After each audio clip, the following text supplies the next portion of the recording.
खेसारी लाल की एक वीडियो अभी बहुत ज्यादा चल रही है। हम चाहिए तो हर 9 महीना पर सोहर गवा दी अपना घर में। अगर केहू के लगे ताकत होखे तो गवा के दिखाओ सोहर।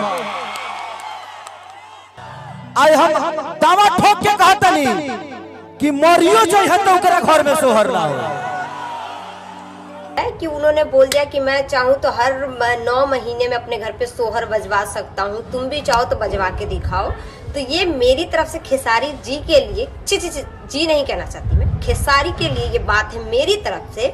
क्योंकि अगले मैंने 1 साल से इसका यही ड्रामा देख रही हूँ कि हर बार कोई टॉपिक नहीं मिलता तो पवन सिंह को एक ही चीज लेके टारगेट करते हैं कि तुम चाहो तो औलाद कर लो, औलाद कर लो। भाई साहब मुझे बस इतना बताओ कि क्या कैसा समाज का निर्माण कर रहे हो आप तो ऐसी हरकतें कर रहे हो जैसे गांव में कोई औरत को औलाद नहीं होती है तो पड़ोस की आंटियां उसको ताना मारती हैं कि इसकी तो औलाद ही नहीं है, तो बांझ है। आप दुनिया के दरवाजे पे जाके सोहर बजवा रहे हैं भाई। आपके अंदर वो काबिलियत और क्षमता है तो अपने घर पे भी सोहर गाओ। हम आपके गाएंगे, कम से कम उस लायक काम कर दो।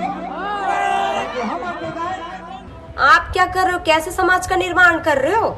कुछ दिन पहले अभी ज्ञान दे रहे थे वहां पे इंटरव्यू में कि हम भोजपुरी समाज को बचाएंगे। ऐसे बचाओगे? बड़ों की इज्जत तक करने तो आ नहीं रही आपको, ऐसे आप समाज को बचाओगे? भोजपुरी समाज को, सबसे ज्यादा भोजपुरी समाज को गंदा करने वाला अगर कोई है ना तो वो तुम ही हो। पहले तुमको जरूरत है सीखने की, समझदारी से कि कब कहाँ पे कितना बोलना चाहिए।